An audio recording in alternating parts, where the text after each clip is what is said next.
Welcome into No Punt Intended, presented by Club Fantasy. I am your host, Joe Zolo. We are wrapping up our Stars of Tomorrow series. We have covered the three most important positions in fantasy football: quarterback, running back, and wide receiver, and now arguably the most important position, the tight end position, the one that is going to make a crucial impact this year on your rookie fantasy drafts and Dynasty and in your redraft leagues.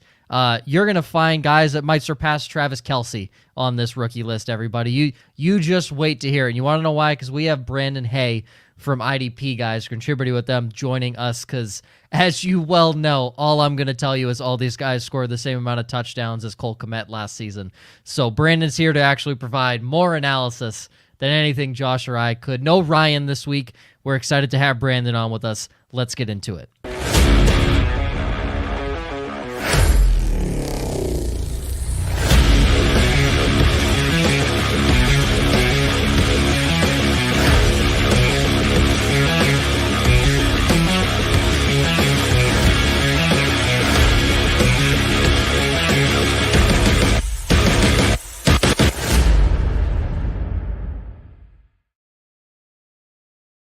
Welcome into No Punt Intended, presented by Club Fantasy. I am your host, Joe Zolo. Joining me, as always, Joshua Hudson. No Ryan this week. He has a La Familia obligation, so joining us in place of Ryan and our guest for the week, who knows way more than Josh or I do on this specific topic, contributor with IDP Guys, Brandon Haye. Brandon, thanks for joining. How are you? I'm good. Thanks for having me to talk about the most important fantasy position. Most important fantasy position. Brandon already gets it. 1 minute in, Brandon already gets the show. All right. The most important fantasy position. For everyone's reference, I mean, everyone who watches the show understands that tight end is the most irrelevant position. You just need them to score a touchdown, and they're a top 10 tight end for the week. We told Brandon that, we're talking tight ends. He said, it's my least favorite position. And we said, perfect, you'll fit right in. So welcome to the show, Brandon. This is a perfect fit. We are going to break down his We're really making people want to stick around to watch. Really make it. Here's the thing. Here's the thing.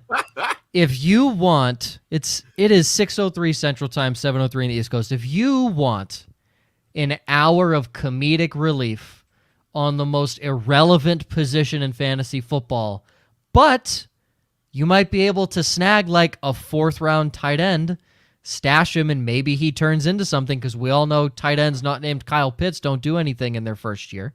So this is going to be interesting. I will say there are a couple guys on here that I have heard of, that I've heard good things about, and all I know about Trey Mcbride is that he plays at one of the worst football schools in Colorado State, and people are still talking about him. So there's got to be something good about him, just judging on his statistics. So kicking that off, Brandon, your top 5 real-life tight ends run with Trey Mcbride from Colorado State, Cade Otton from Washington, Greg Dulcich from UCLA, Jeremy Ruckert from Ohio State, and Jake Ferguson from Wisconsin. Now, again, this is real life. This is not fantasy.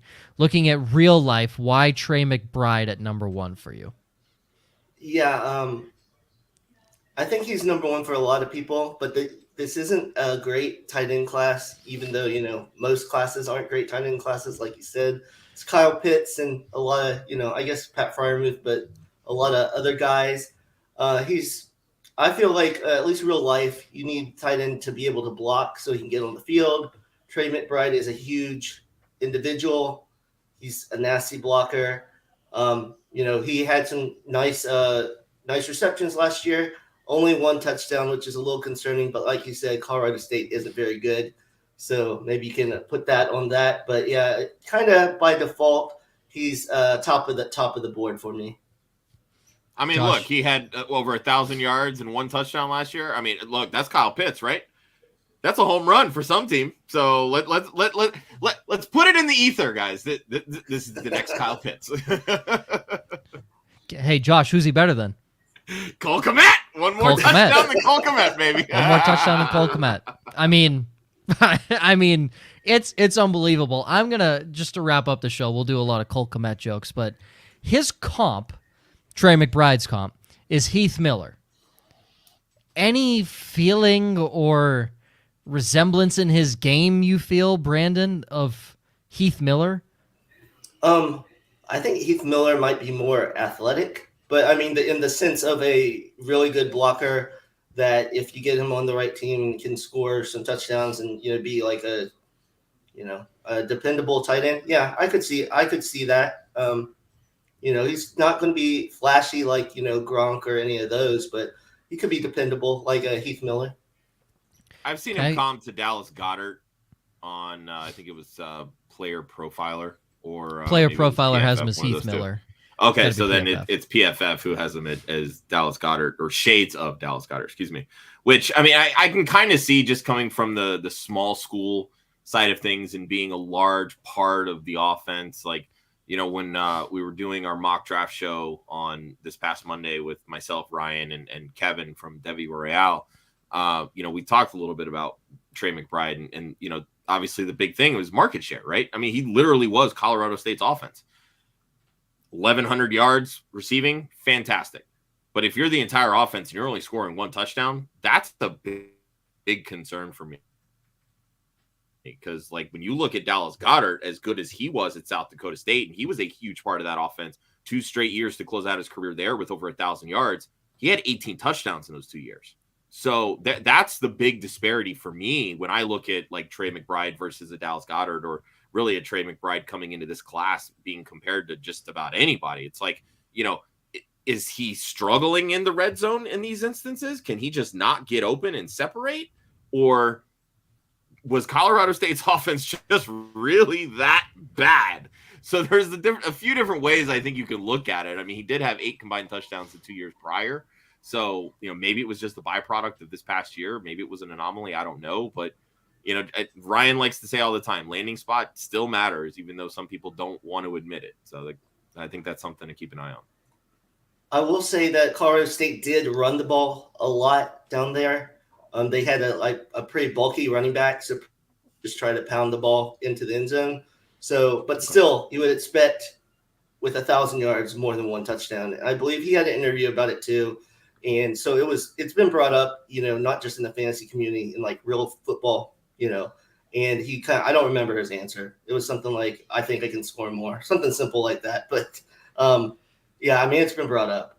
He does have 4.6 speed. So, I mean, that's definitely something that you can utilize in the middle of the field to, either get behind the defense or, scare off linebackers. So that's definitely faster than Heath Miller, if I'm remembering correctly. I don't think Heath had a 4.6 speed behind him. Yeah, so I don't know. He always felt more like a 4.8 kind of guy.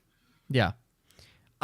I meant, so it's interesting because you bring up that like Colorado State is just a terrible football program. There's not a single tight end that I'm looking at on this list here on our show doc outside of Jeremy Ruckert from Ohio State that played at any form of a successful, or I guess Wisconsin was successful. I want to take that back. A really good college football program last season. UCLA, Washington, middle of the pack, if not bad. Wisconsin, above average, right? They had an above average season. Coastal Carolina, small school. Yep. Virginia, I think maybe had a better season than most anticipated, but it's the ACC and everyone's garbage. We all know this. Even Clemson is garbage in the ACC. So that doesn't bode well, in my opinion, for a lot of these guys. I think the one thing that Brandon brought up that's really good is Trey McBride can block, so he'll get on the field, which could in turn potentially turn into fantasy points because, hey... That's what helped Pat Freiermuth last year. I mean, he's a good enough blocker. He gets on the field early enough, and... He's also fantastic. It provides, yeah. I mean, but again, like your ability to block gets you on the field sooner, which ultimately can lead to dump off passes. When you start doing something with those, offensive coordinators take notice and they start scheming it while defenses aren't paying attention to you. There's literally one tight end that's gotten on the field because of his receiving ability, and it's Travis Kelce, because he's definitely didn't get there with his blocking ability. Well, yeah, but they drafted Kyle Pitts to be a wide receiver, so that's not relevant. Right? Kyle Pitts was the Julio Jones, and now the Julio Jones and Calvin Ridley and Russell Gage of the offense. And, I mean, potentially the Cordero Patterson of the offense this year too, if Patterson gets injured, because he's a 33-year-old running back now at this point, and safety and kick returner. It's ridiculous. Your number one for fantasy is your number two for real life. Cade Otton is your number one for fantasy. Why do you like Cade Otton the most for fantasy football? Can I be honest for a second? Go ahead. Do you hate them all? We highly encourage that. I meant to go back and change this because I actually would have had Trey Mcbride still one. So we'll say for fantasy, I have 6 on the list. So, but I do really like Cade Otton. I'm trying to think, who do you guys think is like the worst ever starting quarterback in the NFL? Worst ever? Ever. Jamarcus Russell. All right, I mean, so he's got to be there. Take Jamarcus Russell, and it's worse. What the quarterback play at Washington was last year. Okay. It was horrific. They lost to Montana State the first week. They couldn't throw the ball at all. Hey, that is D1 AA runner-up Montana State to you, Brandon. God. Oh, yeah. I have. See, Joe knows just enough about college football to know that stat. I think they're the Grizzlies. So all respect to the Grizzlies. Yeah, the only reason I know that, I live in North Dakota, and guess who beat them? The North Dakota State University Bison. That's the only reason I knew that, because it was on every fucking television on that Saturday. It was on every TV. You couldn't go anywhere in the city without not seeing NDSU Bison. That's the only reason I know that. So continue, Brandon, on the terrible play at Washington. Yeah, they're terrible quarterback. They couldn't throw the ball. I think Cade Otton's pretty good. I think he could develop into like a poor man's type, like Gronk, where like a really good blocker, a big guy that can run over people, and score touchdowns. Not saying he's Gronk, like a poor man's type, player like Gronk. So I think, fantasy-wise, Trey McBride, I've seen in mocks are going in like the first round. I'd much rather go get like Cade Otton in the third round, and could have a similar outcome than have to spend a pick on a tight end in the first round, which I hardly ever do unless his name's Kyle Pitts. The things that I've seen from Otton, he's a really good blocker. Don't know much else. Like, just really limited production at Washington. And I know you mentioned just absolutely terrible quarterback play. Maybe that plays into a factor of the offense. I don't know. But it wasn't just this 1 year where it was bad production. It's been like 2 or 3 years. So, again, I mean, we see this kind of stuff all the time. Like, Terry McLaurin wasn't great at Ohio State, and look how he's been in the first 3 years in the NFL. So, I don't like handicapping somebody because of that. But at the end of the day, you still want to see these guys produce something, right? That's kind of why it's a little hard for me to get on the Otton bandwagon. But again, being able to block, it's going to get you on the field sooner. So if he has that ability, that's awesome. I mean, we saw a couple of years ago, Cincinnati spent a second-round pick to go get Drew Sample simply because he knows how to block. And we've seen Sample have a couple decent games here and there just because he was used, right? But it wasn't a true byproduct of not necessarily his talent, but just the situation for that given game. So, I mean, we could see something with Otton. Maybe he pops like that too. But I kind of get shades of Drew Sample when I watch him. So that's hardly the most inspiring thing for me. Way to put a damper on my on my guy, Cade Otton. Well, sorry. I'll put a damper on the Washington Huskies because I went and looked at how bad they truly were. They ended 4-8 on the season. Yes, they did lose to Montana State in a non-major Week 1 game, so that's tough. We apologize to Dylan Morris and his family for making fun of the quarterback play at Washington. For those of you shaking your head and wondering who the hell is Dylan Morris, he was the quarterback who had 14 touchdowns to 12 interceptions, 2,500 passing yards, and a 60% completion percentage. Still better than Sam Darnold's completion percentage when you think about it. So was it really that bad at Washington when you think about it, put it in perspective? Cade Otton, guess how many touchdowns he had, guys?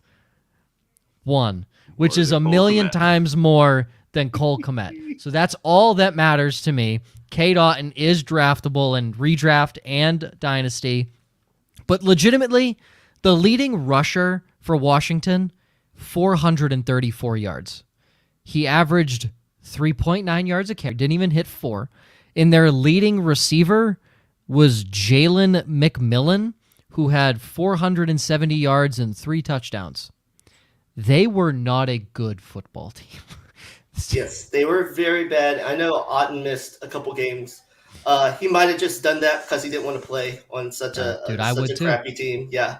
So, but to the part about, production, I think a lot of these tight ends this year, like Otten, Ruckert, Ferguson, they didn't really have production. You're just pretty much going based on, seeing flashes here or there, blocking, or in Ruckert's, case, he had some nice catches in the playoff against, I think, Clemson a couple years ago, but Ohio State just doesn't throw to the tight ends. They have a million good receivers. Well, they didn't need to. I mean, they had why throw to the slower guy when they have like a million 5-star receivers? So that's why it's Josh and I were talking before the show. It's hard to evaluate Jeremy Ruckert because, well, he was competing with 2 potential first round wide receivers this year. I mean, it could potentially be 2 top 20 first round wide receivers this year. So there's no way to compete with that. That's just, bad luck of the draw.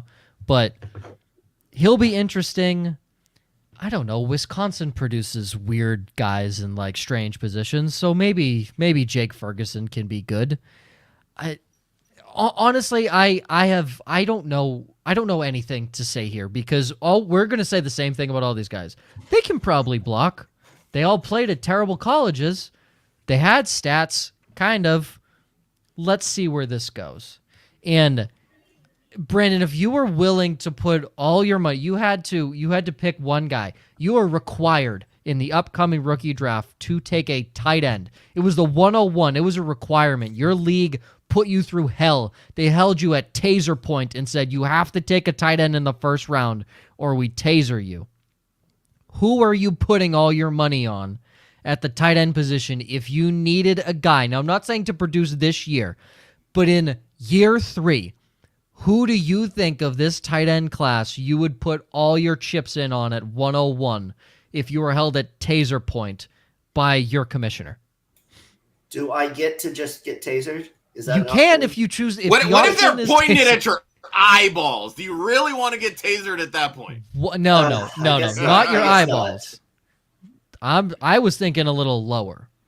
I thought that's where you were going. Yeah, to. I'm thinking lower. Yeah. Now, if you want to sacrifice children in the future, I mean, it's your call. But if you had the taser to the downstairs area, who are you taking? 101 tight end. Yeah, that's how most people feel. I guess. I mean, based on fantasy production, I'd probably go Greg Dulcich out of UCLA. Probably is the most rounded pass catcher right now. So I guess him. But I don't feel great about any of these. I think any of them could probably. I like Jeremy Ruckert, but I mean, I don't know when he's getting drafted. If he gets drafted in the 6th round, I don't have a lot of confidence that he's going to get a ton of chances. So that's really where I'm at on that. But yeah, if there's a taser pointed at sensitive areas of my body, if I had to pick, I would pick Greg Dulcich out of UCLA. But if you really had to pick, you'd take the taser is what he's really getting at. Yes. Because I feel like if I'm taking a tight end at 101 in any rookie draft, I feel like my team's tanking anyway. So yeah, it's a bad Maybe situation. I'll do that this year. Maybe I'll do that. My brother says Jelani Woods. I don't know if it's because it sounds eerily like his name Gianni, and he's just trying to stay banded together. But Jelani Woods did have 8 touchdowns last year. Not a lot of yardage, but 8 touchdowns. Yeah, so Josh, you bring up the big boy. He is 6'7", 275 pounds, according to Sports Reference College Football. Now, I will look up his exact statistics because Brandon has Jelani Woods at 5, which technically would have bumped him out because Trey McBride would have been 1. So you have Jelani Woods just outside your top 5 for fantasy tight ends.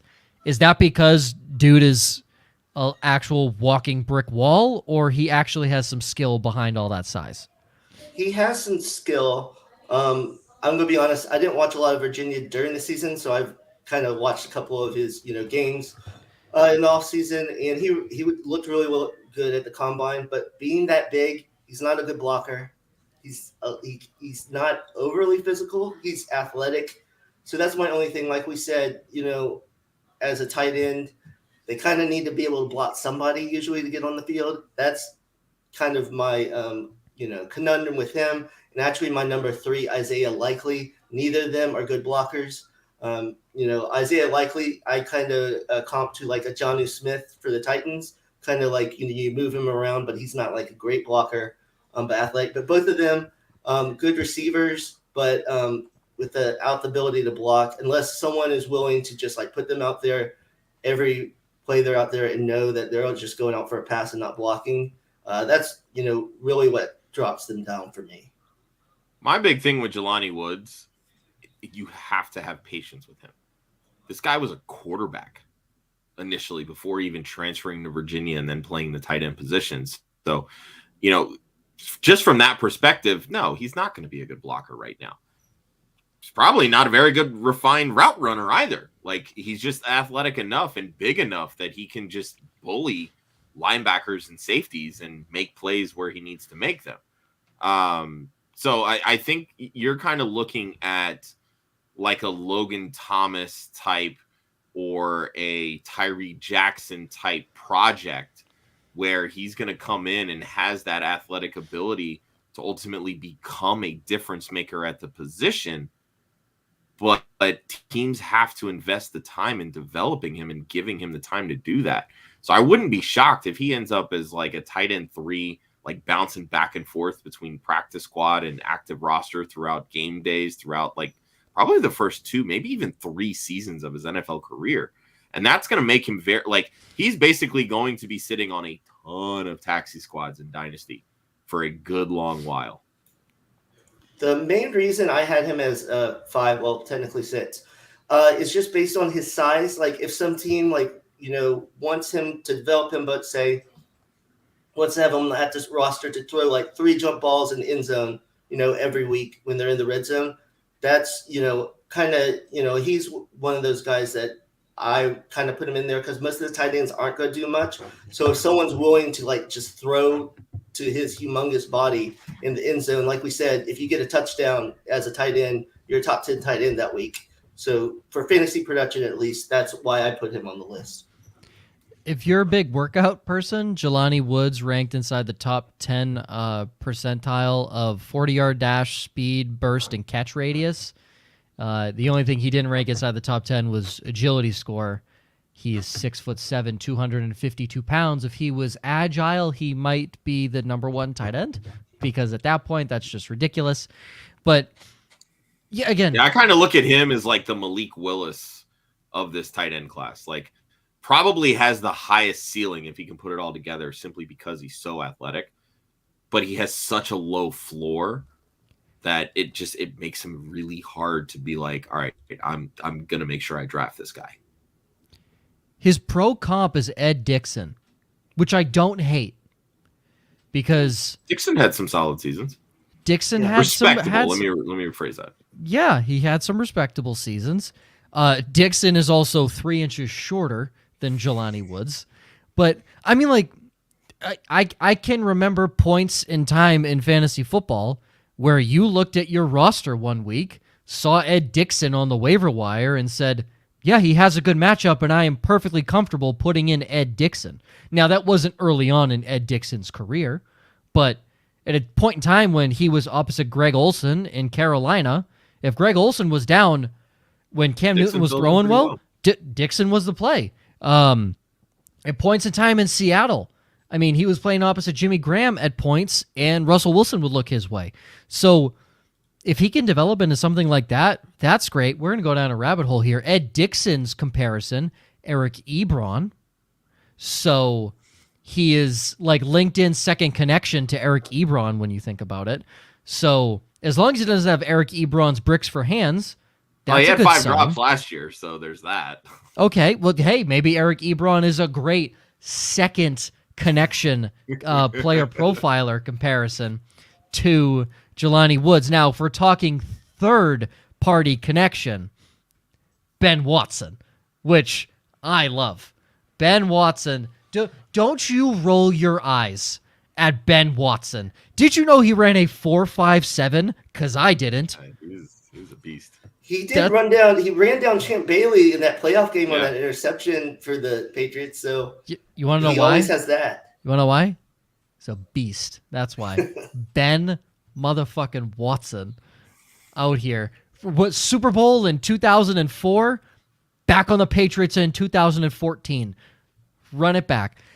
I love Ben Watson. I still don't understand how he was in the league for so long, but he was never great. He was just good his entire career, and that's why I love that. But, third-party connection, Jelani Woods to Ben Watson, that's great when you think about it. I mean, he does run a 4.6, so... Yeah, and that's like the only... he's taller than every single one. That's what I'm saying. At 6'7", running a 4.6 140 is pretty damn impressive. Gross. Like, that's absolutely gross. So, I mean, Ebron also ran a 4.6. Ed Dixon did not run a 4.6 for reference. Ed Dixon was a lot slower. 4.67. I wouldn't say a lot slower, but he was slower. It's interesting. I don't hate those comps just based on talks and hearing a lot of stuff. Gianni in the chat says he's an athletic left tackle.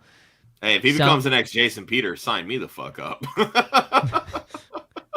The opposite Jason Peters. Right? Wasn't JP a tight end who went left tackle, correct? Correct, yeah. Yeah. So if he could be a quarterback that was a wide receiver at Oklahoma State that turned tight end that is actually staying at tight end, nice. I mean, it was interesting. You mentioned Isaiah Likely earlier. I know that so much of what I've seen from him, tweener, where he's not really, fast enough to be a wide receiver, but not big enough to be a tight end, and it just feels like Devin Funches all over again. Garbo. I could see that as a Michigan. I had to bring that up because I see the Michigan stuff in the background. Yeah, Devin Funches never made it as whatever he was supposed to be. Kind of a disappointment. But yeah, I could see that. And the thing is, Isaiah Likely came in as like an athlete to Coastal Carolina and was a wide receiver, I believe, in high school. He put a little bit of weight on him. I mean, the good thing about him, he's not a good blocker, but he's a willing blocker. Like, I see him attempt to block people. He's not good at it, but at least he's willing to throw his shoulder into some players and miss, So if you work on technique, he might be an average blocker, which is kind of what you need for him. Like I said, kind of like a Jonnu Smith, where you can move him around, maybe put him in the backfield. That's what they did a lot. Kind of some deception where you act like he's blocking and then run a wheel route or everything. And he kind of is like wide receiver, very good, tracking the ball and long passes, very good after the catch if you get him on a linebacker. So he's another one. He has to go to a team that's willing to kind of be a little creative on how they use him. Maybe just kind of like how Jimmy Graham was used early on, where you knew he was just passing. You weren't really worried about him blocking or anything, and players like that. So, that's why he kind of is higher on my list, at least for fantasy purposes. But guys, what if? Yeah, he's slow. 4.8, 840. Ugh. Yeah, it's weird because on tape he looks faster than that. Yeah. So maybe he has faster game speed, but yeah, I expected him to run faster than that. So would it change your guys' mind if I told you his breakout age was in the 97th percentile, though? When you think about it, right? Because that's important in this whole situation. I would love to hear the analytics people talk about Isaiah Likely, because I think the two things they would bring up is his breakout age, which was 18.4, and his college dominator rating, which is 31.4, which is in the 90th percentile. So other than that, he's a average to below average tight end that played at a, I mean, when we say small D1 school, we're talking like they play baseball. They're like the Vanderbilt of the East Coast. They're known for baseball and not so much football. So, guys, his comp is Harrison Bryant. I don't know if that helps anybody, but see, and I like Harrison Bryant. That kind of like it. I don't really know how to think about that. I could maybe, because I believe Harrison Bryant went to, is it FAU? FAU. Yeah, but he was like the whatever the tight end award is for the year. Like, yeah, he was won, like the best tight end of the year award. I don't see that with Likely, but you know it's not likely. Sorry. I mean, that one was right there. How did no one have that? He did have 12 touchdowns on almost 1,000 yards receiving. But I'm going to reiterate, it's the Sun Belt Conference. Like, this is the University of Washington beat a team in the Sun Belt Conference. That's what you need to know about the Sun Belt Conference. The team we just talked about that has performed terribly this year, they beat a team in the Sun Belt Conference. Only thing I'll say is, why are we downplaying him, in the Sun Belt Conference, but everyone's all over Malik Willis, and look at who he played, because he didn't play well against good teams. So it's kind of like, I don't understand why we pump up Malik Willis, but don't pump up these other guys, because, I mean, they can only play. It really is a double-edged sword. Facts. I am not hyping up Malik Willis. I am very much on I think Malik Willis is Cam Newton in the back half of his career. Like, rough. Okay, listen. Malik can still throw the football. Let me be real there. But I think everyone's going Google Gaga over Malik Willis's final pro day throw, which, granted, that was a great throw. It's a tale as old as time. No pressure, no pads. Dude, remember when... Now, again, I'm just saying, Josh Allen's accuracy in his first year was terrible. But remember when Josh Allen... First 2 years was awful. First 2 years is bad. Remember when Josh Allen threw like 75 yards in air at the combine, and that's all anyone cared about? No one cared that it was like 10 yards in either direction away from the receiver. They're just like, oh, he can throw 75 yards. But it wasn't accurate, right? So that's good for Malik Willis that he throws one ball that's accurate. Yeah, I think... go ahead, Brandon, please. Yeah, let me get on a little bit of a soapbox. I know we're talking about tight ends, but that's my biggest thing with Malik Willis. Yeah, I mean, he has potential. He can make some crazy throws, but he's inaccurate most of the game. He has trouble reading defenses. So when people talk about what he does in practice, what he does on the workouts, yeah, he has a cannon for an arm. He's athletic. Yeah, he should do that. The thing is, you need to watch him in games, like how he does all of that. He's going to kill it that way. And most of the fantasy community that have been all over Malik Willis, they look at his highlight tape. They don't look like the bad plays he does. I mean, yeah, if you get his highlight tape, it's probably some of the best you're going to see. But you got to, I just don't. You're also paying attention to the rushing floor, though, because at the end of the day, that's what you want from quarterbacks. You want that rushing floor, because that alone is just going to elevate you up. Like, you're basically at minimum a QB 15 with that level of a rushing floor. Like, I mean, we saw last year with Jalen Hurts. Like, I don't think he had a single game last year under 35 rushing yards or something along those lines. And I think he only had 2 games all year where he wasn't a top 12 quarterback. Yeah. So that's that level of, ascension that you get from those quarterbacks that have that type of rushing floor. I completely agree with that. His size is a little concerning at the quarterback position. Just for me, I don't know how tall Jalen Hurts is. I think they're about the same. Maybe I think Hurts is a little taller. I think he's 6'2". Hang on. Yeah, I mean, Willis is 6'1", 219. If we saw a running back coming in at 6'1", 219, Hurts is 6'1", 222 according to Player Profiler. Interesting. He just Malik Willis feels shorter and more compact, whereas Hurts just seems lankier. Now that might just be because Hurts has longer legs. I mean, that's a very real possibility that he has longer legs, but I don't see it all there. with Malik Willis. I think you're right. Fantasy community blows up because he has the rushing floor. Kenny Pickett doesn't have the rushing floor. Sam Howell, he's garbage, but he also doesn't have the rushing floor. Whoa. Okay. Whoa. No. Whoa. I will no. not take that Sam Howell, I was gonna say he trash ran talking a lot right now. in college. I will feel not. Like he kind of had to more than anything. Sam Howell's garbage. Matt, I wish I'd known this before I agreed to come on the show. I would not have come on the show if I knew this take was going to be in my presence. Brandon, what conference does he play in? So Trevor Lawrence played there too. The ACC. What have I said about the ACC? Yeah, garbage it is conference. trash. It is trash. Garbage conference. It is trash. That's not his fault. The last quarterback come out of UNC, Mitchell Trubisky. Ask Bears fans how good that is. Fair. I will say fair. Very sense. That was an easy concession. The last quarterback to come out of a ACC dominant basketball school, Daniel Jones. Ugh. All right, I shouldn't have brought this up. Now you backed me into a corner where I don't have much. Listen, I just my friend 2 seasons ago said Sam Howell's going to be the best quarterback in this class. It's not even close. Like, Sam Howell's going to be one of the next best quarterbacks in the world.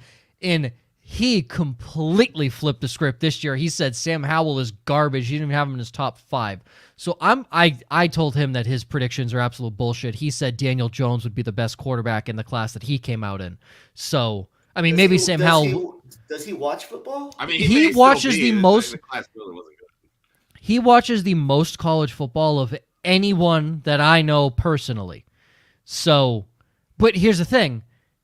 He was like, "Oh, I'm going to take everyone's 4th and 5th round picks in our dynasty rookie draft and I'm going to show you guys." He's like, "Jake Funk's going to help me win this year." He threw this entire season. He came in last because he used his 4th and 5th round picks on idiots. So like he tries to overthink things. But I told him, like, "Nick, the last 2 ACC quarterbacks not from Clemson are Daniel Jones and Mitch Trubisky. You want to die on that hill? You really want to die on that hill? Like, that's not a good hill that you want to die on." You think that Kenny Pickett's like so good? So I never said Kenny Pickett's so good. I said Kenny Pickett's the most pro on the Kenny already. Pickett train. Come on now. Have you seen the fake slide? I am 100% of the Kenny Pickett train. I'm not saying dude's Dan Marino, but he does have small hands. He has tiny hands. Listen. Good things can be small. Good things can be small. Is that what you've been told? Listen, 8 inches is a lot. I don't want to hear it. 8 inches is a lot. Some would say too much. Okay? And it's 8 3/4. I love how we got off of the tight end track very quickly. Every inch counts. Every inch counts. Okay? Oh, man. I feel like that's going to be written on Peter Dinklage's headstone when he dies. Every inch matters. Hey, that man is a legend. All right? That man is a legend. We were worried about Kylo Murray's hand size, kind of, right? Or was that not a big thing with him? I think it was more just his height in general. His height. Yeah, that he's very short. Okay. I just want to look because him and Malik Willis have the same exact hand size, which is 9.5. So that was something where, again, I don't think any of these quarterbacks in this class are going to be great. I think Pickett's the first off the board because he's the most pro ready. Now, the only reason I see that Carolina takes Malik Willis is because they see Cam Newton and Matt Rule needs to save his job. So that's the only reason I see Malik Willis isn't going to save his job. Hey, Brandon, I know, but it's going to save tickets. I'm going to tell you that. It's going to put butts in seats. Yes. Why do you think they brought back Cam Newton? Not for the skill, for the fact that the ticket team told the GM, who told the head coach, sign Cam Newton because we need to sell tickets. That's 100%. The Carolina Panthers can't sell tickets to their games. They can't. So I 100% believe they brought in Cam Newton to sell tickets. Not even a question in my mind. Bring in Malik Willis to sell tickets. I think Malik Willis sells more tickets than Kenny Pickett, personally. Oh, yeah, definitely. I think that's what it does. I don't like that. If that happens, I don't like that for DJ Moore because he's not going to be able to get the ball. Dude, but listen, all I care about is I need someone to just see DJ Moore. Because the issue is Teddy Bridgewater just didn't see him, right? Sam Darnold is blind, so he can't see anything. He's seeing ghosts. There's too many ghosts in front of him. He can't see anything else. Dude, all he sees is white, and that's it. Interpret it how you want to see it, whether that be blindness, the sun is too bright, ghosts, I don't care. Terrible. Absolutely awful. But did you see, was it Ben McAdoo named Sam Darnold the starter already? And then backtracked very quickly on it. He's like, I shouldn't have named a starter. Ben McAdoo. At the end of the day, I don't think it's the worst thing for him to say. I mean, what other quarterbacks are on the roster right now? It's Sam Darnold. Like, isn't PJ Walker there? Okay, that's not much of an upgrade. If you're calling Sam garbage, PJ Walker is double garbage. Yeah, Brandon, when you double garbage, it can kind of get better when you think about it in reality. I think it just stinks even more. When you think about it in reality, listen, look, I'm going to pull up the depth chart. That whole two negatives equal a positive thing, right, Joe? Is that it? Potentially, listen, you could pull Brandon Zylstra and put him behind center, and it'd be a better quarterback than Sam Darnold. Let's be honest here. That's rough. I mean, I'm not saying it's wrong. I'm just saying that's rough. Yeah, Matt Ioannidis, the 6'5", 300-pound defensive lineman, he's a better quarterback than Sam Darnold. Well, I mean, he could just run up the middle at least. Hey, Sam Darnold was an electric running quarterback the first 4 weeks of last season. Don't you hate on that? That's the only thing he could see was the rushing field in front of him. Couldn't see his receivers, but it was the rushing field. And you know what I'm still going to do this year? I'm still going to fucking take DJ Moore in the 4th round. I'm still going to do it because you want to know why? I hate myself. That's why I do it. Because I think DJ Moore is so damn good that at some point his quarterback's going to realize it and just say, all right, fuck it. I'm not going to look at anybody else besides DJ Moore. And that's the day. That's the day, ladies and gentlemen. DJ Moore is finally a top 10 fantasy wide receiver. That's the day. And when he figures out how to score against any team not named the New Orleans Saints. Because I'm pretty sure 60% of his NFL touchdowns have come against the New Orleans Saints. Blows my mind. What was this show about? We were supposed to be talking tight ends, right? What's the show about? This just shows how much we love tight ends, that we went off on quarterbacks and now DJ Moore and this is I was just about to say, I mean, Brandon, you plugged in a couple sleepers, and then obviously we've got kind of like I was going to get there. Things like that. I was going to get. I looked. Hey, Cole Turner, Nevada. Oh, so look out, guys. Look out. Him and Carson Strong about to take over the fucking world. Look out. And then Peyton Hendershot from the Hoosiers. Look out, baby. Yeah. Indiana was a top 25 team during COVID. Look out. Okay. Anything you want to say about Cole Turner and Peyton Hendershot?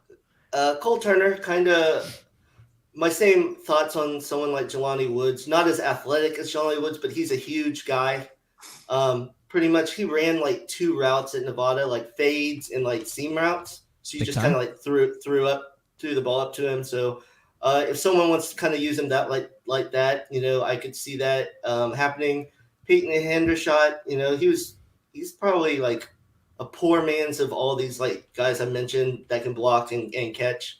Maybe if he goes in the 6th round and kind of does something, I had to go pretty deep to get a sleeper in tight end since we're not high on any of the tight ends. So now let me ask you this real quick, because I know Josh is going to ask you a question.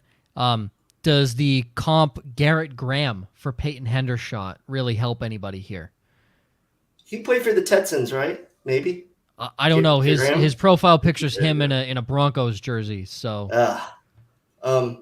that's not something I would like to hear. But, but I mean, he played I know he at least played in some NFL games. So that at least means Peyton Hendershot's going to play in some NFL games. So how about second connection comparison, James Casey?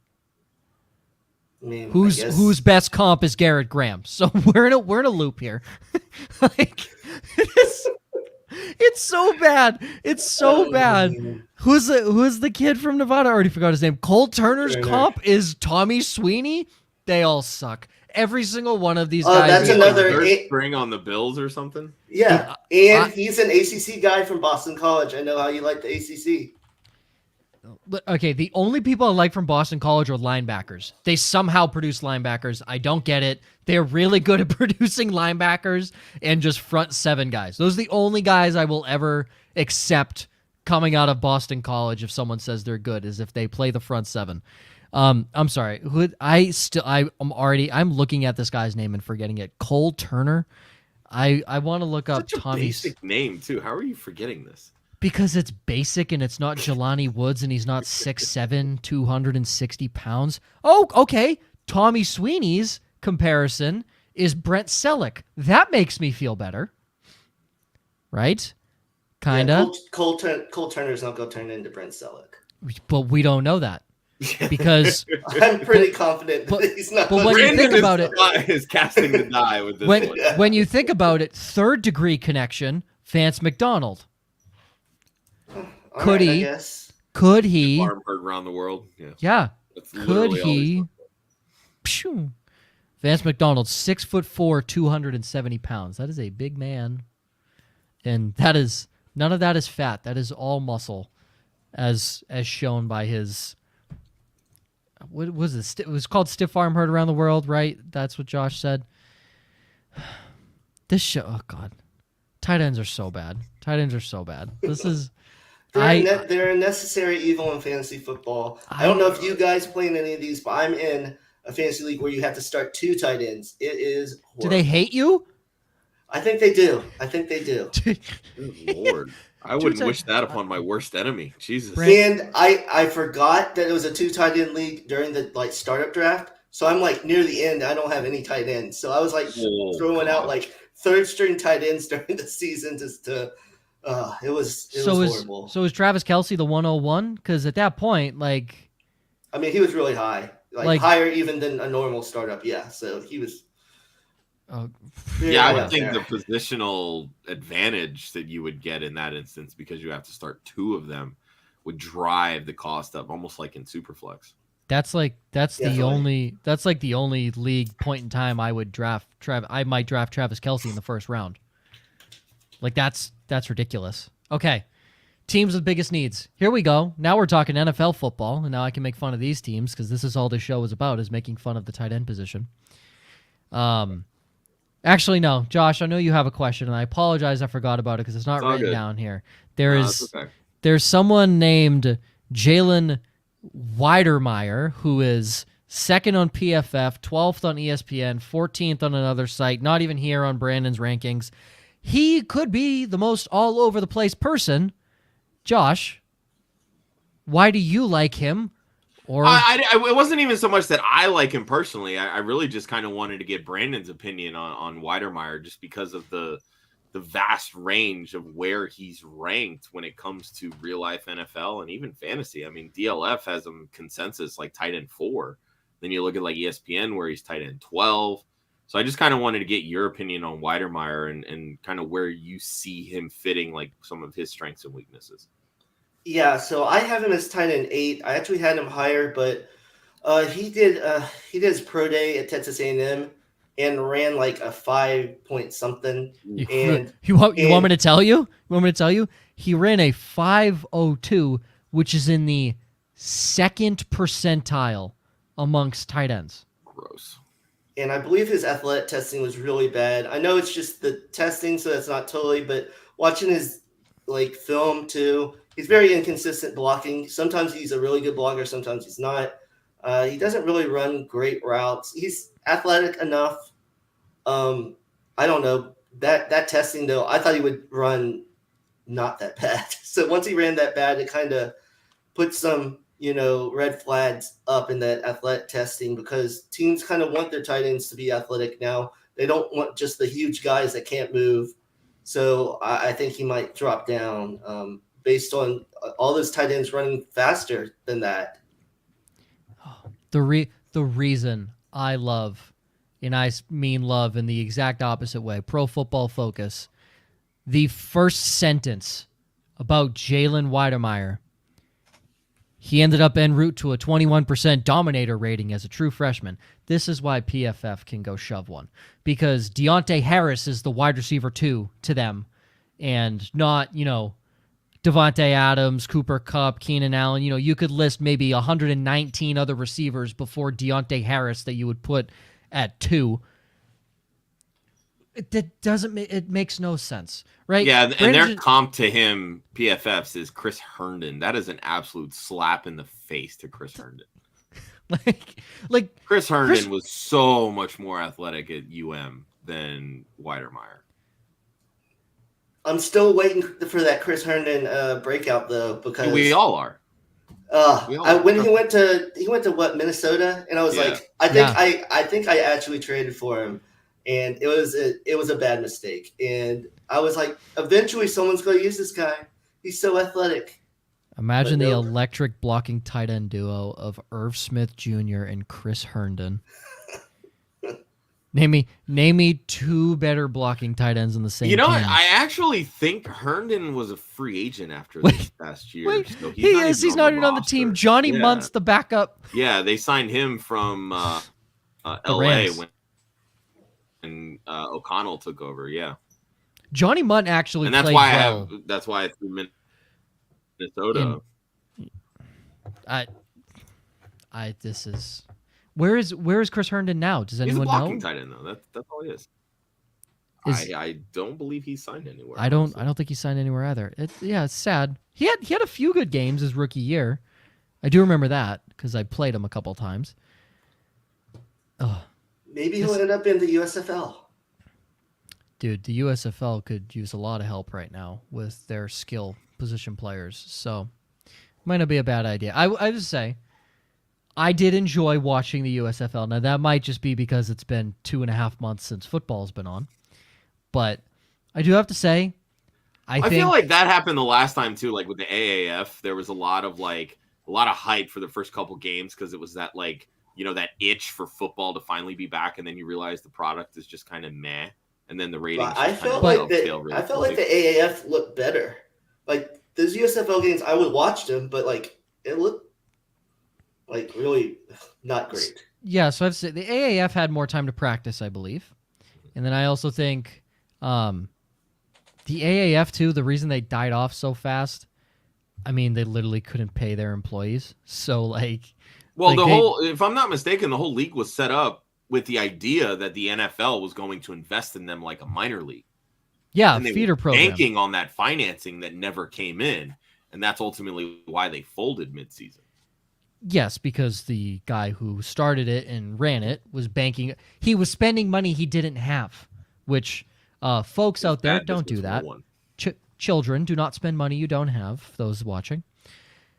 Yeah, that's the reason the AAF folded. I think the USFL and now the XFL should be off to a better start. I think the XFL should, get off to a solid start. I think the USFL can become that feeder program for the NFL because you have a lot of thank God Jeff Fisher's employed again, everybody. We need another Jeff Fisher head coaching team. Congratulations to the Michigan Panthers for going 500 this season. I mean, that's without a doubt you go 500, 5-5. I think it's interesting, right? They're playing in Birmingham, Alabama. I think it's an area that's, it's Alabama, so it's a big football state, but an area where there's, the closest pro team to them, the New Orleans Saints, and that's still a good drive away. So I think bringing that secondary pro football to them is a good idea. And then they play the championship at Canton, Ohio. I think the USFL can be set up for success. They're not going to be crazy successful, but I think they can potentially get back to that point where they could have some guys and I'm not saying Herschel Walker, Jim Kelly level, but guys that can go to the next level and potentially be Pro Bowlers in the NFL because they're guys from those small schools. Like Randy Satterfield in the first game for the Generals, I thought he looked pretty good. He's slow, which is there's a reason he's not in the NFL, but he looked good. His route running was solid. So there could be guys like that. Victor Bolden looked very electric as a kick returner and as a punt returner and just as an overall player. But you can see why these guys are at that level. They drop simple like comeback routes right in their chest. Quarterbacks don't hit guys in stride or throw at their knees. There's a reason they're there, but it's developmental, and I think it could come, grow into something just like the minor leagues and the G League have grown into things for the MLB and the NBA. All right. Again, this is a tight end show. Welcome to our tight end show for the 17th time as we redirect here. The Bucks, Gronkowski is undecided on his return, and O.J. Howard went to the Bills. Dallas, they need a backup for Dalton Schultz, potentially. The Chargers, Gerald Everett only signed a 1-year contract. Looks like the Chargers have just gone the old man route recently. Jared Cook and now Gerald Everett, who isn't as old as Jared Cook, but still veteran. The Bengals, they lost C.J. Uzomah to the New York Jets. They got Hayden Hurst on a cheap deal, which is nice. So, he's their starter, but maybe potentially. Is it nice? Is it nice? I think Hayden Hurst is a good player. He's not going to knock your socks off, but he's a good player. For as much as the Bengals utilize the tight end, I don't think it's a bad deal. Perfect. If C.J. Uzomah can do what he did, Hayden Hurst can do it. Like, Hayden Hurst could legitimately be a top streaming tight end next year. I guarantee Uzomah got $10 million a year from the Jets. That's nuts. But, yeah. I honestly, if I had to guess right now, I don't know the schedules, I don't know anything like that. Week 1, stream of the week tight end for Ryan Weiss will be Hayden Hurst. I would venture to say that. I would venture to say that. If nothing changes in the tight end landscape, not do it. Yeah, but I would venture to say that Hayden Hurst would be one, if not near the top 3, or I'm sorry, inside the top 3 for Ryan when it came to stream of the week tight ends, because no one's drafting Hayden Hurst. He's not going to be 50% owned in week 1. So if you're looking to stream a tight end, I do think Hayden Hurst, again, barring a matchup scenario, I'm assuming he's playing an AFC North team. So hopefully it's the Baltimore Ravens, because I think they probably have the worst defense, which is weird to say in that division. But of all the teams, the worst defense in that division. I don't know. I think Hayden Hurst can have a decent season. More touchdowns than Cole Kmet last year. That's all I care about. So your bar is pretty low. My bar is so fucking low, you have no idea. It is so low, you have no idea. My bar is to the point where, here we go. You want to know all the guys that caught more touchdowns than Cole Kmet last year? How about, let's start with offensive tackles. Taylor Decker, if you plugged him in at tight end 1 week, he would have given you more points than Cole Kmet. Cole Kmet had a single top 12 performance, top 12. People are still saying, you know what? That guy, tight end 10. Do we not all just watch the same thing last year? Do we not all just watch it? Because I'm confused, right? I'm confused.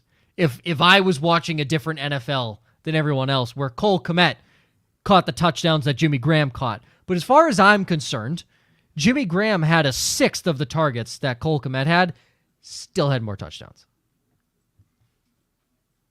Also, he had 3 more touchdowns when you think about it. So my bar is so freaking low. Here's the thing. Jeremy Sprinkle had as many touchdowns as Cole Kmet. No one's touting Jeremy Sprinkle. Maybe you should. Listen, Jeremy Sprinkle has one of the best names in the NFL. A 6'6" Him and Byron Pringle. But Byron Pringle's like a short guy, right? He's a short guy. Jeremy Sprinkle is a big mofo tight end, and his last name and his last name is Sprinkle. Come on. How less intimidating? And it's Jeremy, right? It's not like there's like DeBrickashaw or like Debo. Like that's like a mean name. Jeremy Sprinkle. 6'6" tight end, Michigan State. Like, I love Jeremy Sprinkle. I do think Jeremy Sprinkle is actually like a decent tight end for like what he needs to do. And he'll have a place in this league for a while because he's a great special teams guy, which is why he's still in the Dallas Cowboys. But there's just, Trey freaking McKitty had the same amount of touchdowns as Cole Kmet. Why are we we all say all you need is a touchdown. I think that's almost a general thought across the fantasy community. You need a touchdown from your tight end every week to make tight end 1. Yep. You're touting a guy that doesn't catch touchdowns. He averages 0.5 touchdowns per season. I don't get it. I don't get it. I don't get it. Every single one of these rookie tight ends, if they catch a touchdown, they're better than Cole Kmet, in my opinion. It's that simple. It is that simple. There's there's nothing more to say. Anthony Eau Claire, who did he play for? If you tell me who he plays for, yeah. Brandon, any thoughts on who Anthony Eau Claire played for? Is it the Falcons? It's the Houston Texans. He caught more touchdowns than Cole Kmet last year. He had 5 catches for 5 yards and a touchdown. What? I'm just going to put it out there. I'm one of the people that I kind of like Cole Kmet. So. Oh, God. Oh, Brandon, you silly fool. I mean, as a back-end tight end 1, I see him there. Back end. There's about 30 tight ends that kind of fit that bill, though. So. Yeah, I just wanted to put it out there. He likes Sam Howell. He likes Cole Kmet. Oh, man. Who invited him? Oh. I feel the love. Look, Joe may not be appreciative, Brandon, but I am appreciative. I'm very. Jonnu freaking Smith had more touchdowns. He was bad last year. And he was awful. Josh tells me in the private chat, Joe, you're rambling. Wrap it up. No, Josh. Let's wrap it up. No. Come on. Didn't you say in the show preview, I can't wait to hear Joe make fun of Cole Kmet? I promised people that I would make fun of Cole Kmet. We've done this enough already. So no, we haven't. Have we really, though? No. Okay. Who do we think is the first tight end off the board in the NFL draft? That's the last question. Brandon. I guess Trey McBride. I guess. I think that's kind of the consensus right now. Unless something crazy happens, I would say that. I don't know when he'll get picked. I'm guessing 2nd, 3rd round, maybe. Josh? Yeah, I think I'm going to lean McBride also. I haven't really heard too much buzz about any of the other tight ends, maybe outside of Woods just from an athletic standpoint. But again, I don't really see teams reaching for upside tight ends that take time to develop the way that they do the quarterback position. So yeah, Woods is probably staring at 3rd, 4th, 5th round draft capital just for that fact. McBride, I believe, just because of his ability as a blocker and a pass catcher, has a faster chance to get on field quicker. So some team, and maybe the Jets are that team. I know they spent big on Uzama, but usually with those free agent contracts, you can get out of them fairly quickly. So they've got extra draft capital. Who knows? And I think a good point you brought up. I think if you were to look at overall, not including kickers, punters, and all that, I would say tight end is the last position you would reach on for a high upside player. Absolutely. Lineman, at both sides of the ball, safety, corner, anywhere. I think tight end is that last spot. If a tight end can't help you right now, there's no reason. Most teams aren't going that route. So you see it seem like a team would reach on a right guard if that was their need. But if a team needed a tight end, they're probably just waiting because they know they're probably not going to help them this year. It's going to be an in the future thing. And again, Kyle Pitts is the anomaly. Dude is literally a receiver, not really a tight end. He's a receiver. He's just as tall and as big as a tight end. So he's a tight end. Well, we'll see come contract time in 3 years when he asks for wide receiver money. Because that's already being chirped about, which is going to be fun to hear. All right. Wow, what a great tight end show. I think, we spent 35 minutes of it talking tight ends, which I think is productive. So, Brandon, thank you for coming on and discussing everyone's favorite position in fantasy football. We appreciate it. And yes, thank you. Before we wrap up, where can everyone find you and your work and everything that you do? So you can find me on Twitter at HeyB3. Find my work on IDP Guys, and I do a college podcast for IDP Guys that you can find on their YouTube channel. And then if you look at my profile, it links to my other podcast, What the Fantasy. What the Fantasy. WTF, and that's I like it. Yeah. For everyone listening on the podcast, that's Haye, Haye, the letter B, and then the number 3. Just so I don't want everyone typing like Hay and getting really confused, thinking like hay that horses eat. So I just want to even the playing field for the people listening. All right. Josh, anything? I mean, it's the tight ends. I don't know if you have anything to wrap it up here. Not at all. I just want to say thank you, Brandon, for hopping on with us and dealing with Joe's rants on Cole Kmet. So, yeah. It was fun. What's going to be sad is on the live draft show that we do a week and a day from now, there's going to be no tight ends taken, so I can't say anything about Cole Kmet, but I'll find a way to rope it in.